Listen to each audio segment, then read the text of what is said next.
अस्सलाम वालेकुम। Faisalabad programme news night के साथ मैं हूं आपका मेज़बान मोहम्मद बिलाल लुगर। आज प्रोग्राम करेंगे बढ़ती हुई गर्मी के ऊपर, क्योंकि मैंने ये आगाज़ भी यहाँ से किया क्योंकि इस वक्त सूरज की तपिश जो है बढ़ती चली जा रही है। आम रूटीन में गुज़श्ता सालों से जो एक एस्टिमेशन लगाई जा रही है वो ये लगाई जा रही है कि अदाद-ओ-शुमार के मुताबिक 50 साल बाद कुछ अदारे इससे भी ज़ायद बता रहे हैं कि इतने सालों बाद इतनी हीट वेव ने अटैक किया है पाकिस्तान, ख़ास तौर पर शहर फैसलाबाद को। क्या एहतियाती तदाबीर होनी चाहिए, इसके इफ़ेक्ट्स क्या होंगे हमारी ज़राअत के ऊपर, हमारी दीगर फसलों समेत प्लांट्स के ऊपर, सब्जियों के ऊपर, फलों के ऊपर और ख़ास तौर पर हमारी सेहत के ऊपर। ये तमाम पहलू आपके सामने रखेंगे। सबसे पहले हीट वेव से शुरू करेंगे, क्या होती है, कैसे शुरू होती है और फिर इसके इफ़ेक्ट्स और इससे महफूज कैसे रहना है। महकमा ज़राअत में किसानों के लिए मुफीद मशवरे और ख़ास तौर पर महकमा सेहत से हमारे आम आवाम के लिए, बच्चों के लिए और बुज़ुर्गों के लिए क्या करना होगा, सब आपके सामने रखेंगे।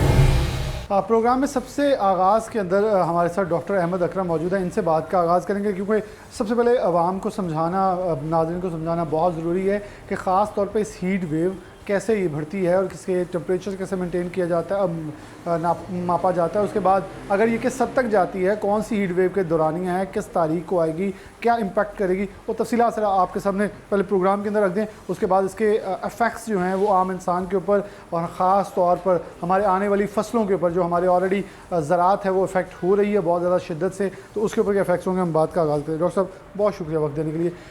इस वक्त हीट वेव की बातें की जा रही है क्योंकि अमूमन ये जो मई के अंदर टेम्परेचर जा रहा है ये हमारे जून जुलाई का टेम्परेचर होता है, लेकिन पहले हमने गंदम पकती देखी, दाना भी छोटा हुआ, हमारी पूरी ज़राअत की फसल के ऊपर इफेक्ट हुआ।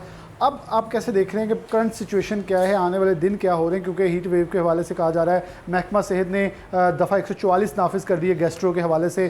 खुले मशरूबात नहीं फ़रोख्त हो सकते, गोला नहीं फ़रोख्त हो सकता, कटे हुए फ्रूट नहीं फ़रोख्त हो सकते। तो आप इस सनेरियो को, आगाज़ को कैसे डिस्क्राइब करेंगे? जी बिस्मिल्लाहिर्रहमानिर्रहीम। पहले सबसे पहले मैं जो है इंट्रोडक्शन देना चाह रहा हूँ कि हीट वेव होती क्या है। तो हीट वेव बुनियादी तौर पे 3 चीज़ों से मिलकर बनती है। उसमें होता है टेम्परेचर, प्रेशर और नमी। और ये 3 चीज़ें जब आपस में मिलती हैं और ये जो है बाद में जो है ना इसका प्रेशर बनता है और ये क्लाइमेट जो है ना इससे जो है इफ़ेक्ट होता है। क्लाइमेट चेंज की बेस के ऊपर ये एक जो है रीजन से दूसरे रीजन में जो है मूव करती है। और टेम्परेचर है वो एक रीजन से जब दूसरे रीजन में जब मूव करता है तो उसका स्टेज होता है ना वो टेम्परेरी होता है। ये 2 दिन के लिए भी हो सकता है, 4 दिन के लिए भी हो सकता है, 2 हफ्ते के लिए भी हो सकता है, 2 माह के लिए भी हो सकता है। तो ये हीट वेव अगर देखी जाए तो महकमा जो है मौसमियात के मुताबिक 14 मई से जो है पाकिस्तान में इन हो रही है कराची से सुबह सिंध में। तो हीट वेव का आमतौर पे इफ़ेक्ट देखा जाए तो ये हेल्थ इम्पैक्ट भी है और दूसरा इसका इम्पैक्ट है वो इन्वायरमेंटल इम्पैक्ट है। इस वक्त अगर मैं बात करना चाहूँगा तो वो मैं करना चाहूँगा इन्वायरमेंटल इम्पैक्ट के हवाले से। तो फैसलाबाद में अगर बात की जाए इन्वायरमेंटल इम्पैक्ट के हवाले से तो यहाँ पे एक तो इंडस्ट्रियल जोन है।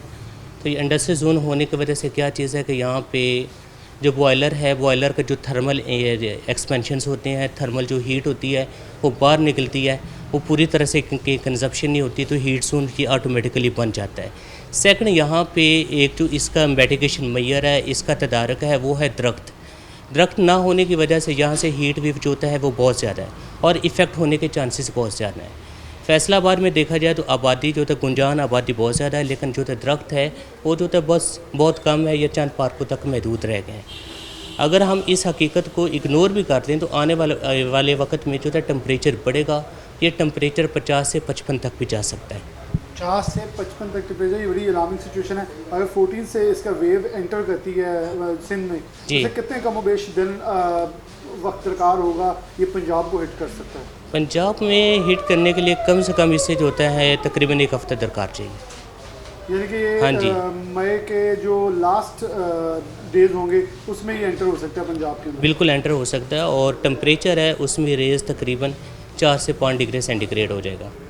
और अगर हम उससे जो है फीलिंग के हवाले से देखा जाए तो वो जो है ना आपको 10 डिग्री सेंटीग्रेड होगा। अच्छा, इसके इफेक्ट डेफिनेटली क्या हमारे फसलों के ऊपर होते दिखाई देंगे? क्योंकि आम पक रहा है इस वक्त, आम को इस वक्त दिन चाहिए, जैसे हमारी गंदम बहुत जल्द पकी है, उसका वो टेस्ट नहीं आ सका, वो दाना नहीं बन सका। तो ऐसे जो इस वक्त हमारे फल, सब्जियाँ और फसलें आने वाली है उनके ऊपर भी एक अच्छा खासा इम्पैक्ट करेंगे? डेफिनेटली इसका असर होगा, इसका असर होगा। अगर इंसान पे इसका असर है तो फिर जो है ना आगे ज़राअत के ऊपर भी इसका एक वाज़ेह असर हो सकता है। तो इसके अंदर मैं एक बड़ा सवाल पूछूँ, मैं पीछे हमने गंदम काटी है तो उसके फुजला को आग बड़ी लगाई है, उसके जो जिसे बेसिकली उसका नड़ कहते हैं, तो उसको बड़ी आग लगा के हमने देखी मोटरवे के ऊपर, ऐसे हादसा भी देखे गए बहुत सारे जगहों के ऊपर। क्या उसके भी इफेक्ट्स हैं कि उसकी वजह से भी हीट वेव ज़्यादा जल्दी आ गई, क्योंकि ऑलरेडी पहले हीट थी, उसके बाद हमने ये किया, बारिशों का सिलसिला रुक गया, गदला बहुत है हमारा इस वक्त फिजा कि 4 किलोमीटर सिर्फ हद नगाह रह चुकी है। सर बुनियादी तौर पे उस पर तो बैन होना चाहिए, और जो अफराद इस एक्टिविटी में है ना उसके ऊपर जो है FIR होनी चाहिए बेसिकली। तो उसके ऊपर जो है ना मतलब कि FIR होनी चाहिए। फिर जो होता है दूसरा ये है कि इसके डेफिनेटली ये थर्मल जो होता है ना, जियो भी इसका इफ़ेक्ट होता है, थर्मल भी इफ़ेक्ट होता है। फिर आगे जो होता है स्मोक है, जो स्मोक आगे जाता है तो स्मोक का जो होता है आगे जो गैसेस है वो भी जो होता है इसमें इन्वॉल्व होती हैं। तो अल्टीमेटली जो होता है ये हीट वेव में जो होता है आप कह सकते हैं वाज़ी इम्पैक्ट डालता है। इसका बहुत इम्पैक्ट है। डॉक्टर साहब बहुत शुक्रिया आपका वक्त देने के लिए। बड़ा ज़रा आगाही और लोगों के ख़ास तौर पे माइंड क्लियरेंस के लिए बहुत ज़रूरी था कि हीट वेव है क्या, कैसे आती है, कैसे एंटर होती है, उसके इफ़ेक्ट्स और ख़ास तौर पे इसके माहौलियाती तब्दीलियों के ऊपर क्या असरात मरतब होते हैं। क्योंकि पूरी दुनिया इस वक्त जब सोच रही है तो सिर्फ एक बात जो कि मैंने बैरून मुल्क में खुद जाकर इस चीज़ को एग्जामिन किया कि हर कोई इस वक्त बात कर रहा है तो माहौलियाती आलूदगी के ऊपर है। जिनकी माहौलियाती आलूदगी ना होने के बराबर वो कहते हैं, एक लफ्ज़ बोलते हैं are we the last generation, लेकिन मेरे ख्याल में हम यहाँ फिर उस जनरेशन को ख़त्म कर चुके हैं जो कि माहौलियाती तब्दीली के साथ गंदगी, गलाजत और आलूदगी के साथ बड़े टॉप पे हैं। लेकिन उसके बावजूद बढ़ती हुई हीट के ऊपर अभी भी उसके लिए कोई हिफाजती इंतजाम या अपनी जान के लिए, अपने माल के लिए, अपने अजीज़ो कारिब के लिए, अपने और माल के अंदर आपका फैक्ट्रीज़, उसके अलावा आपका रहन सहन और आपकी जान, माल जो जानवर है वो भी आ जाते हैं, वो भी शामिल है। आपको आगे ले चलते हैं और इस हवाले से आपको आगाही देंगे ताकि ये कितना ज़रूरी है आने वाले दिनों में इससे तदारे के लिए, इससे महफूज रहने के लिए। प्रोग्राम में आगे बढ़ते हैं। डॉक्टर गुलाम सरवर हमारे साथ मौजूद हैं जो कि प्रिंसिपल साइंटिस्ट हैं कॉटन के ऊपर। और मैं प्रोग्राम के अंदर सबसे पहले जब मैंने हीट वेव के ऊपर डॉक्टर से बात की तो उसके बाद इनके पास आने का मकसद आपको बता दूं। ये कॉटन के हवाले से प्रिंसिपल साइंटिस्ट हैं और ये बहुत ज़रूरी है इस वक्त। क्यों? हमारी मुल्क की मईशत की बरामदात का सबसे बड़ा इन्हिसार, जो मईशत का इन्हिसार है, वो कॉटन के ऊपर है। क्यों? क्योंकि हमारा 40% से ज़्यादा एक्सपोर्ट्स जो हैं वो सिर्फ टेक्सटाइल सेक्टर से है। और फैसलाबाद के अंदर जब भी हम बात करेंगे कॉटन फिर टॉप पे आएगी क्योंकि वो टेक्सटाइल सिटी है। और जब सनत की बात करेंगे तो फिर बढ़ती हुई क्रॉप, और ये पिछले साल बड़ी अच्छी क्रॉप रही, अच्छी कीमत मिली, तो इस साल इसके ऊपर ज़्यादा इम्पैक्ट्स के ऊपर बात ज़रूर करनी बनती है हमारी, और इसके ऊपर हम बात करेंगे भी। डॉक्टर साहब की तरफ बढ़ूँगा, डॉक्टर से मैं बात का आगाज़ करूँगा। डॉक्टर साहब बहुत शुक्रिया वक्त देने के लिए। कैसे देखें हमारे पीछे अभी वो नन्ना मुन्ना सा बूटा है जिसने हमारे पाकिस्तान की मईशत को एक बड़ा सहारा देना है। क्या देख रहे हैं ये बढ़ती हुई हीट वेव ने जैसे गंदम को एक अफेक्ट किया है, एक हिट किया है, तो आने वाले दिन इस हीट को ये क्रॉप जो है कॉटन की इतनी अफेक्ट हो सकती है, कितना कबूल कर लेगी, कितना सह लेगी और कितना इसके अंदर मादा मौजूद है? बिस्मिल्लाहिर्रहमानिर्रहीम। सबसे पहले तो आपका शुक्रिया कि आप लोगों ने मुझे टाइम दिया बात करने का। तो इसमें मैं ये बात करूँगा कि अगर हम पहले तो मैं अल्लाह ताला का शुक्र अदा करूँगा कि इस साल जो कपास पिछले साल की निस्बत ज़्यादा एरिया पर लगेगी। दूसरा ये कि अगर हम देखें तो इस वक्त कपास जो है ना मुख्तलिफ मराहल में है, क्योंकि कपास की बिजाई जो है वो तकरीबन शुरू हो जाती है फरवरी के एंड से या मार्च के शुरू से। तो इस वक्त जो फसल है वो जो शुरू वाली फसल है वो तकरीबन उसमें बोल बन रहे हैं, फूल आ रहे हैं, गुड्डी आ रही है। तो दूसरा ये कि इस वक्त बिजाई भी हो रही है। तो ये एक 1.5 महीने का जो इसमें 2 महीने का टाइम है ना, इसमें मुख्तलिफ मराहल पे है इस वक्त कपास की फसल। तो जब अगर हम बात करें कि जो हमारी शुरू की लगी हुई फसल है तो उस पर फूल गुड्डी आ रही है, तो उस पर इफ़ेक्ट इसका ज़्यादा होगा। वो इसलिए कि चूँकि जब टेम्परेचर ज़्यादा होता है ना, जिस तरह हम देख रहे हैं कि पिछले साल की निस्बत जो है इस साल इन दिनों में अप्रैल के महीने में टेम्परेचर था वो 6 डिग्री तकरीबन ज़्यादा है मैक्सिमम टेम्परेचर जो है। और इसी तरह जब हम रात के टेम्परेचर की बात करते हैं तो वो तकरीबन जो है ना वो 7-8 डिग्री ज़्यादा है मैक्सिमम टेम्परेचर जो होता है।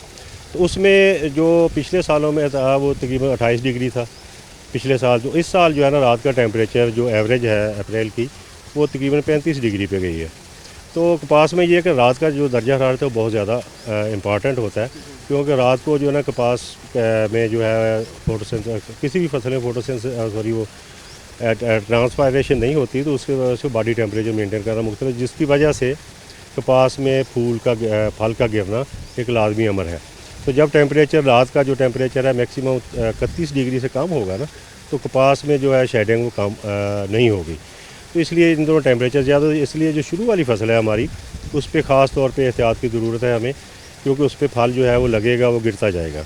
तो उसका जो फ़ायदा हमें होना है वो नहीं होगा। तो इसलिए मैं काश्तकारों से गुजारिश करूँगा कि इन दिनों में कपास की फसल का ख़ास तौर पे ख्याल रखें और जो अगेती फसल काश्त हुई है उसमें पानी का जो है ना वो ज़्यादा इस्तेमाल करें, और अगर हो सके तो शाम के वक्त तो 150 लीटर पानी जो है ना वो उसके ऊपर स्प्रे कर दें, इससे आपको खातर खा फ़ायदा मिलेगा।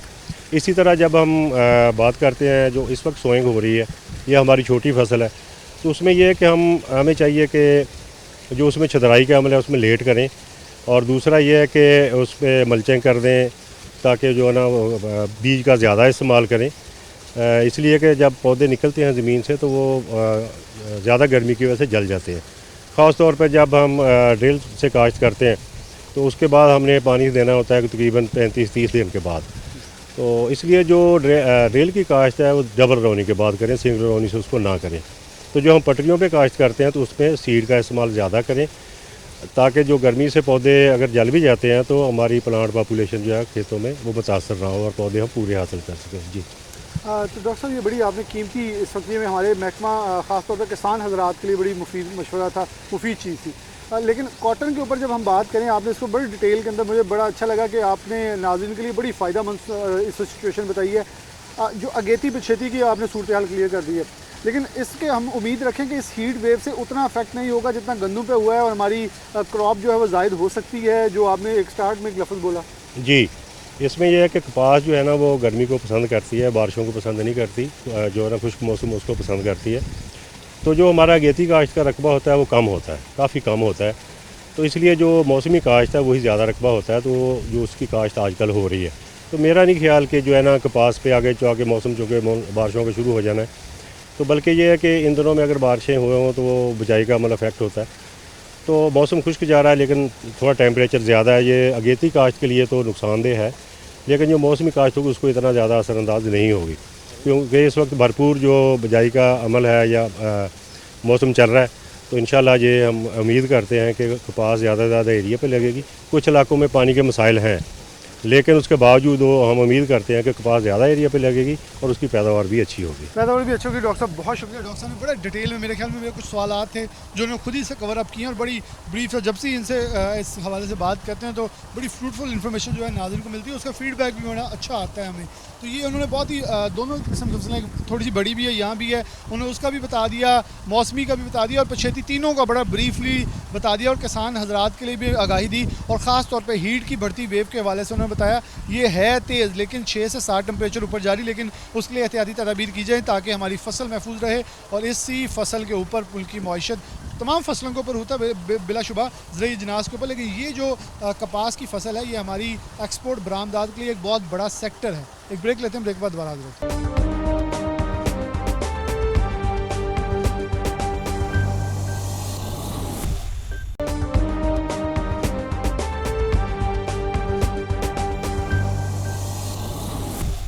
वेलकम बैक नाज़रीन, दोबारा से प्रोग्राम के अंदर खुशामदीद कहते हैं। आज हम हीट वेव और ख़ास तौर पे इम्पैक्ट इसका हमारी ज़राअत के ऊपर, हमारी इंसानी ज़िंदगी के ऊपर, और इसके अलावा तमाम जितनी भी देखें हम, अगर जानवरों की बात भी करें तो चारा और सब कुछ जो है वो मुंसलिक है ज़मीन के साथ। तो इससे जब बात करेंगे तो हमारे साथ चीफ साइंटिस्ट मौजूद है एग्रोनॉमी के डॉक्टर मोहम्मद मूसा। इनसे बात का आगाज़ करें। डॉक्टर बहुत शुक्रिया वक्त देने के लिए।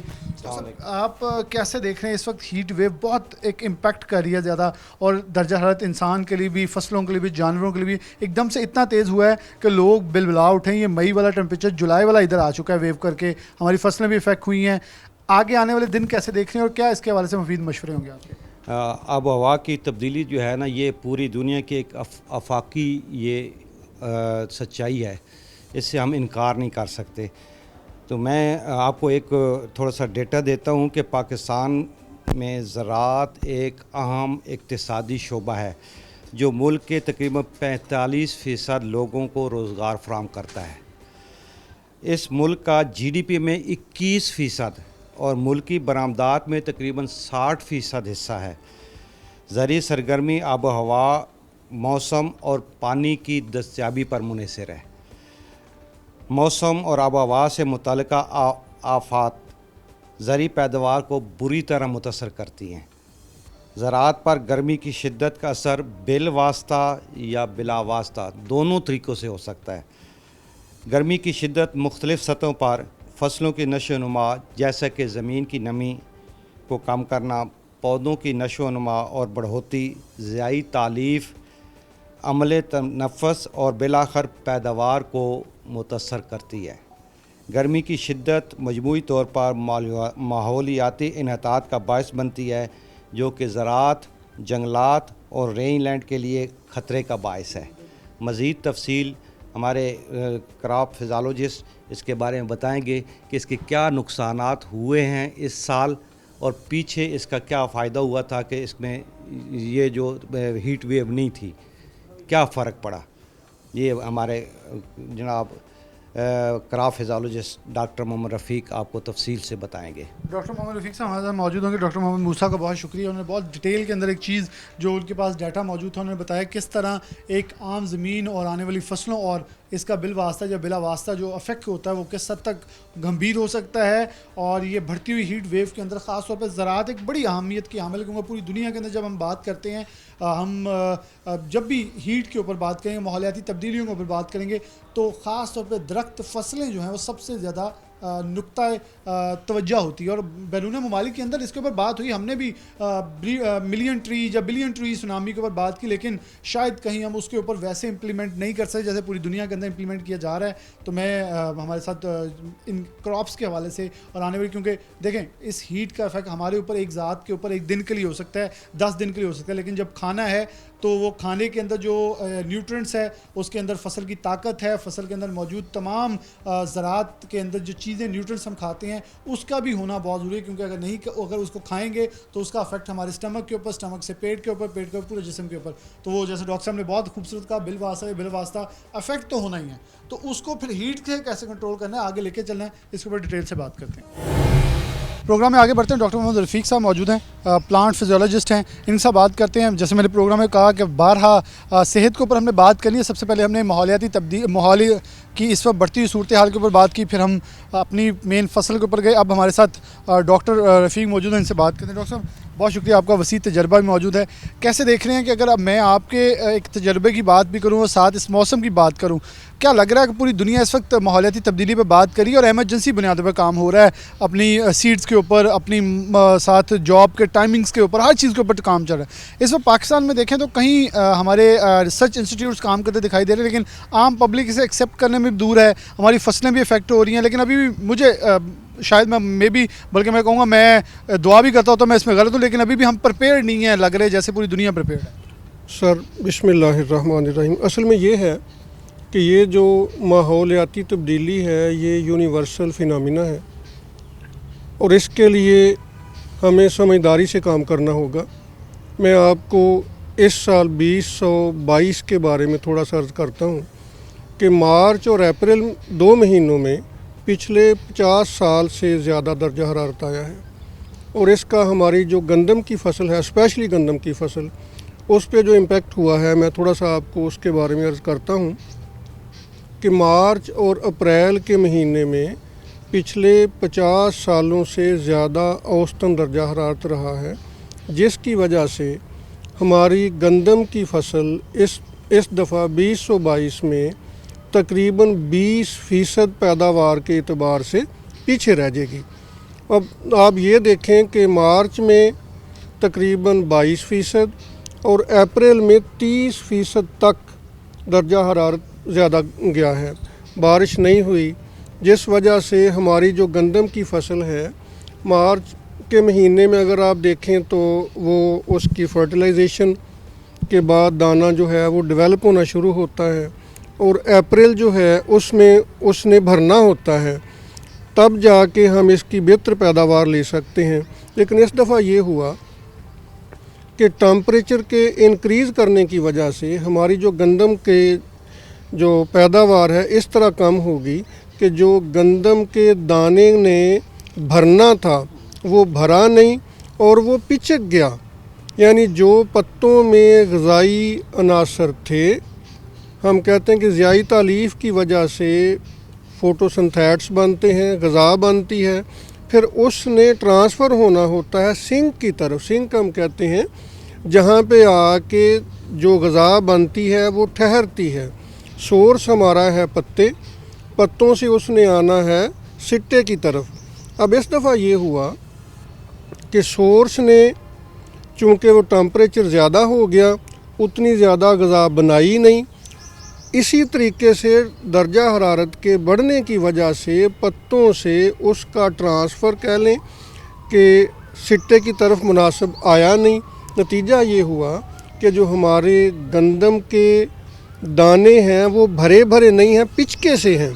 जहाँ जहाँ पे ये मैंने अर्ज़ किया कि दर्जा हरारत ज़्यादा था, और हमारे सारे पंजाब में ख़ास तौर पे और पाकिस्तान में अमूमी तौर पे इस दफ़ा दर्जा हरारत ज़्यादा रहा है। अब आ जाएं कि जो पौधों की जड़ें होती हैं, जड़ों से भी ग़िज़ा ने आना होता है। जड़ें ठीक होंगी तो पौधे ग़िज़ा बना सकेंगे। इस दफ़ा हमारा जो है दौरानिया, फसल के पकने का दौरानिया वो कम हो गया, जिस वजह से चूँकि उसको दौरानिया कम मिला, नतीजा ये हुआ कि फिर उसका असर जो है इसकी पैदावार पे बढ़ा। हमारे पौधों की, गंदम के पौधों की जो सोर्स सिंक रिलेशनशिप है वो बुरी तरह मुतासर हुई है। ये थोड़ा टेक्निकल लफ्ज़ है। सोर्स सिंक रिलेशनशिप डिस्टर्ब होने की वजह से जो ग़िज़ा थी जो पत्तों ने बनाई थी वो सिट्टों में, और सिट्टों के अंदर जो दाने थे वो शिफ्ट नहीं हो सकी, जिसका हमें बुरी तरह खमियाजा भुगतना होगा। मेरी रिक्वेस्ट होगी कि हमें गंदम की इंपोर्ट के सिलसिले में जल्दी कदम उठाना चाहिए, और फिर जो इसकी प्रोक्योरमेंट है उस पर भी खातिर खा तवज्जो देनी चाहिए, ताकि इसकी प्रोक्योरमेंट में कहीं हमसे कोई कोताही ना हो जाए, गंदम कहीं से हमसे दूर ना चली जाए। अच्छा, इसके अलावा ये तो थी एक गंदम की बात। गंदम के अलावा जो हमारी बाकी फसलात हैं, मिसाल के तौर पे कमाद है, वहाँ पे कीड़े मकोड़ों का शिद्दत से हमला होगा। ख़ास तौर पे जो बग्स हैं वो ज़्यादा आ जाएंगी। इसी तरह जो सब्ज़ियात हैं उन पे भी इसके बहुत बुरे असरात मुरतब होंगे। अब ये है कि हमने इस वक्त और आने वाले वक्तों में इससे बचना कैसे है। इसका सिर्फ एक ही तरीका है कि जो ज़रई साइंसदान तजवीज़ करें, काश्तकारों को चाहिए कि उसे उन तजावीज़ को मद्देनज़र रखते हुए वो अवामल कार फरमा लाएँ, ताकि ये जो मौसमियाती तब्दीली है, ख़ास तौर पे दर्जा हरारत का बढ़ना, इससे निमटा जा सके। और दसो डॉक्टर साहब, अच्छा इसमें ये आपने बड़ी ब्रीफ में सब्ज़ी फल और सबका बता दिया, लेकिन प्लांटेशन के ऊपर मैं चलूँगा। हमने बहुत सारी प्लांटेशन कैंपेन्स देखी, लेकिन अनफॉर्चुनेटली जैसे यूब रिसर्च या दीगर हमें अदारों में ज़रूरी इंस्टीट्यूट्स के अंदर नज़र आता है, वो हमें बाकी जगहों पे नज़र आता है। हम ग्रीन बेल्ट्स देखें, तबाह कर ली, हमने अदारे बनाए, लेकिन वैसे हम इस तरह क्या सिर्फ ज़राअत को बचाने के साथ साथ इधर ही हमें इंसार करना होगा, या हमें अपने माहौल को भी दोस्त करना होगा, ताकि ये टेम्परेचर को कहीं ना कहीं मेनटेन करने के हवाले से एक संजीदा कोशिश भी हो सके? सर, इसमें यह है कि जो हमारी ग्रीन बेल्ट्स हैं वहाँ पे हमें ऐसे पौधे लगाने चाहिए जिनको पानी की ज़रूरत उतनी ना हो, ताकि अगर हमसे पानी ना भी हम उन्हें दे सकें तो वो किसी कदर उन्हें विदस्टैंड कर सकें, ड्राउट को विदस्टैंड कर सकें। ऐसा ना हो कि अगर पानी मुयस्सर नहीं आता तो वो पौधे मुरझा जाएं। तो हम ये बात ज़रूर है कि हमें कहीं पे भी एक तो ग्रीन बेल्ट को नज़रअंदाज नहीं करना, दूसरा ये है कि ग्रीन बेल्ट्स में पौधे लगाने हैं, तीसरे नंबर पे पौधे लगा के उनको छोड़ नहीं देना, उनकी निगहबानी करनी है, ताकि हम ये जो हमें चैलेंज दरपेश है इससे नबर्द आजमा हो सकें। बहुत शुक्रिया डॉक्टर मोहम्मद रफ़ी हमारे साथ मौजूद है। बहुत डिटेल के अंदर हर चीज़ ब्रीफ की। मैं एक रिक्वेस्ट तमाम अपने पब्लिक से भी करूँगा कि जब पौधे लगाते सिर्फ तस्वीर की हद तक प्लांटेशन मत करें, इसे हकीकी मानों के अंदर अमल पैरा करें। हमारे घरों में घरों के अंदर मौजूद छोटी क्यारियाँ नहीं तो आर्टिफिशियल क्यारियाँ बनाएं। हमें इस वक्त अशद ज़रूरत है प्लांटेशन की तरफ, क्योंकि मैं इस वक्त एक उस आबो हवा में खड़ा हूँ जहाँ अच्छी हवा भी चल रही है, लेकिन उसके बाद भी होने वाली या स्वेटिंग जो है इस चीज़ की अक्कासी है कि इस वक्त दर्जा हरारत जो है वो शायद अपनी किसी अरूज की तरफ तो बढ़ रहा है, लेकिन उसके साथ नमी का कम होता तनासुब और ख़ास तौर पर हमारे माहौल के अंदर जो तपिश है उसके इजाफे ने हमें काफ़ी हद तक परेशान और ख़ास तौर पर जो सबसे बड़ी चीज़ सोचने में मजबूर किया है। सोचना होगा ताकि आने वाली नस्लों के लिए भी कुछ छोड़ के जाएँ, ना कि उनके लिए ख़त्म करके जाएँ। एक ब्रेक पर दोबारा ज़रूरत है।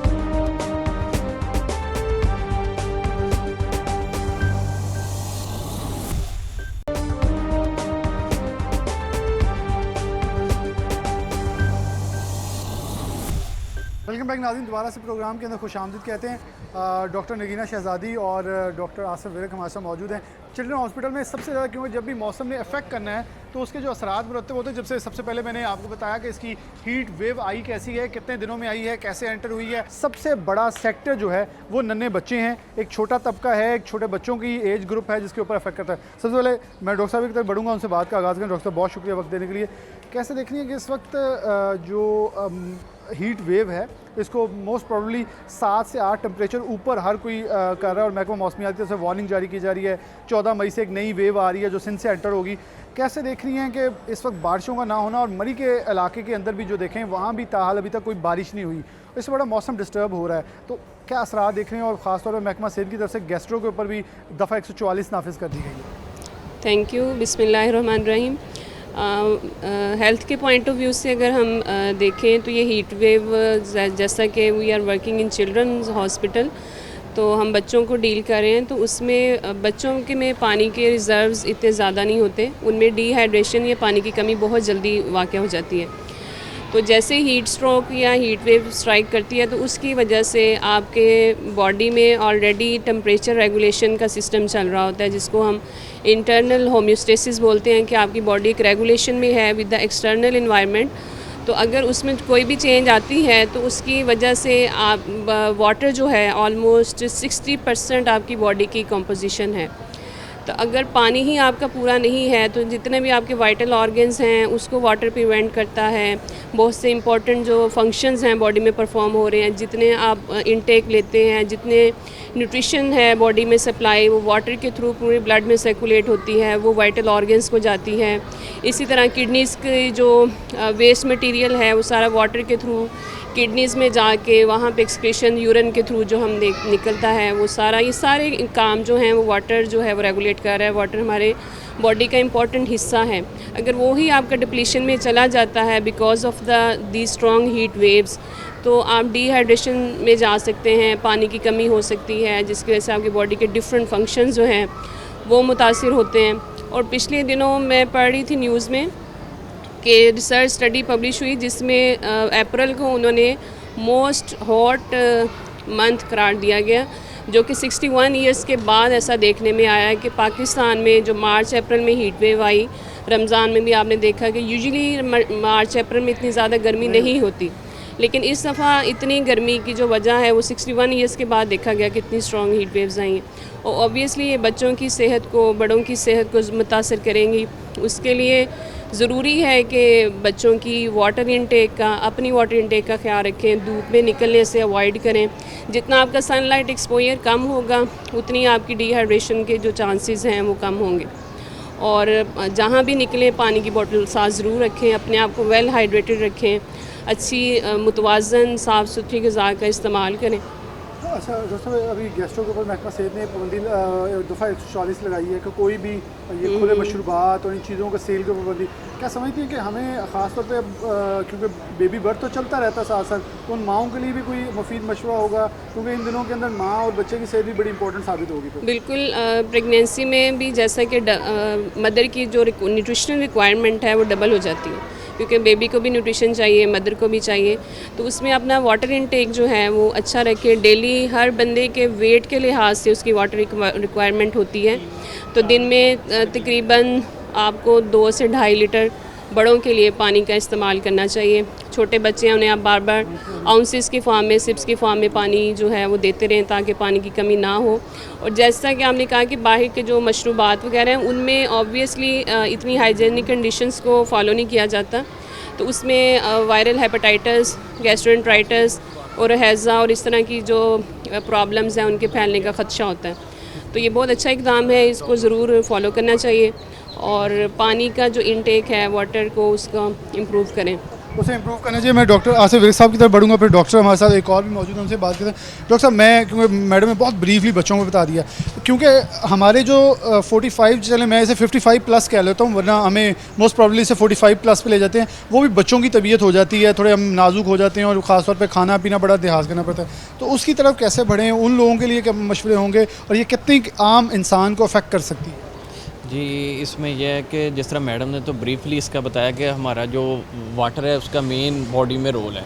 अगर जब हीट वेव ज़्यादा होती है तो बॉडी में इलेक्ट्रोलाइट इम्बैलेंस होता है, जिसकी वजह से मुख्तलिफ ऑर्गन्स का प्रॉब्लम आता है बच्चों को। इसलिए जो कोलरा का ब्रेक डाउन हुआ है उस वजह से ये सारी चीज़ें, इसी वजह से दफ़ा 144 नाफिज हुई है कि कोई भी ऐसा हो फौरी उसकी ट्रीटमेंट के लिए हम हाज़िर हैं। जैसे लाइक चिल्ड्रन हॉस्पिटल है तो हम यहाँ पे हर टाइम इसकी इंशाल्लाह 24 आवर मैनेजमेंट के लिए अवेलेबल हैं। बिल्कुल अवेलेबल है हमारे पास। कुछ और डॉक्टर कुतुबुद्दीन भी मौजूद है, मैं उन्हें चाहूँगा एक कदम वो आ गया जी। डॉक्टर साहब बहुत शुक्रिया वक्त देने के लिए। आप भी हॉस्पिटल के अंदर गाहे बगाए, तो मेडिकल फीड इस वक्त बड़ी ज़रूरी है। और हमारे गली मोहल्लों में डॉक्टर साहब इससे पहले भी सवाल कर चुका हूँ, हमारे पास देसी टोटके बड़े ताकतवर हैं। गली में किसी ने कुछ बताया, बच्चे का पेट ख़राब है, तो हम वो अपनी देते हैं, डॉक्टर से मुंसलिक नहीं होते या कुछ ऐसी गज़ा नहीं ताकतवर खाते, बल्कि कोई ऐसा देसी टोटका यूज़ करते हैं जो कि खालिश ना होने के बावजूद हमें ज़्यादा नुकसान देता है।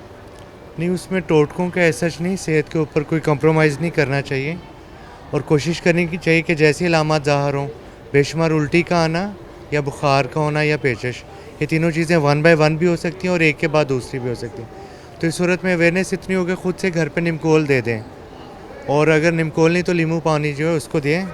और इस सूरत में इस मौसम के अंदर दही का इस्तेमाल करें, और फ्रूट्स जो हैं वो बिल्कुल पूरा ले, जो ठेले वगैरह उनका फ्रूट भी ना इस्तेमाल करें, और मशरूबात वगैरह ये सारी चीज़ें और बाज़ार की चीज़ों को कुछ अर्सा अपनी सेहत की खातिर जो है वो बिल्कुल रोक दें, बाज़ार की बनी सब चीज़ों को। दुकानों के ऊपर या गली मोहल्लों के अंदर चीज़ें पड़ी होती हैं 6-6 घंटे धूप के अंदर या हीट इम्पैक्ट के अंदर पड़ी होती है, उसके बाद हम उसे इनटेक कर लेते हैं, फिर उसके असरात मुरतब होते हैं, लेकिन हम ये सोचते नहीं कितनी देर की पड़ी, ना पूछते भी नहीं, बस गर्मी लग रही होती है उसको फ़ौरन पकड़ा कि इस वक्त इसने रिलैक्सेशन मोड दिया हमें, लेकिन बाद में इफेक्ट कोई नहीं देख रहा। आप बिल्कुल सही कह रहे हैं। उसमें ये होता है कि अपनी ख्वाहिश को थोड़ा सा मॉडिफाई कर लें।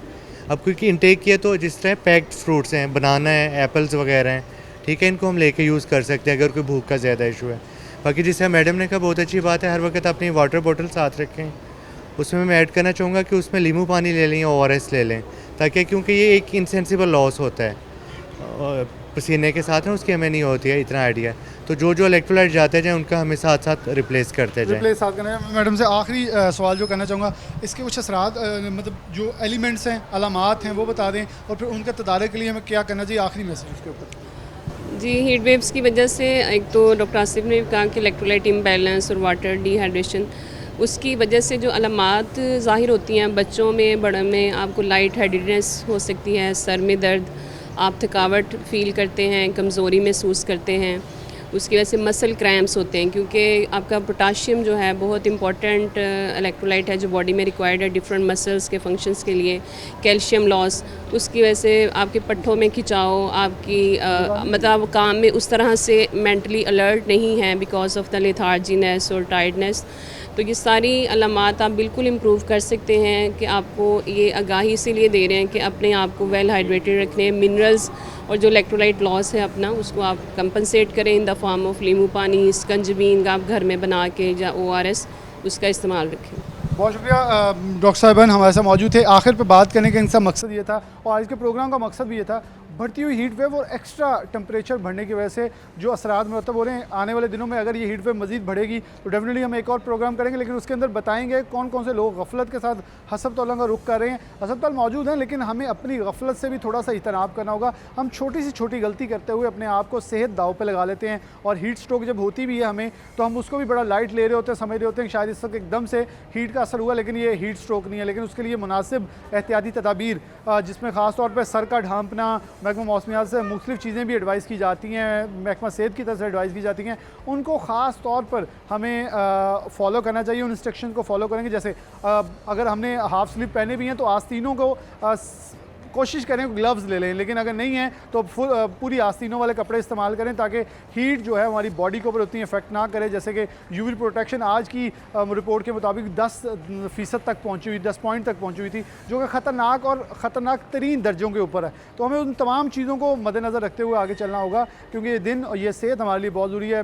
और महकमा ज़राअत के हवाले से जो किसानों के लिए मुफीद चीज़ें लेके आए, उनको भी उसके ऊपर असरअंदाज और उसके ऊपर अमल पैरा होना चाहिए, ताकि आने वाले दिन हमारी फसलों को भी वैसे इफेक्ट ना करें जैसे होने चाहिए, और हम उसे महफूज रख सकें। इसके साथ प्रोग्राम न्यूज़ नेट से इजाज़त दीजिए। अल्लाह हाफ़िज़।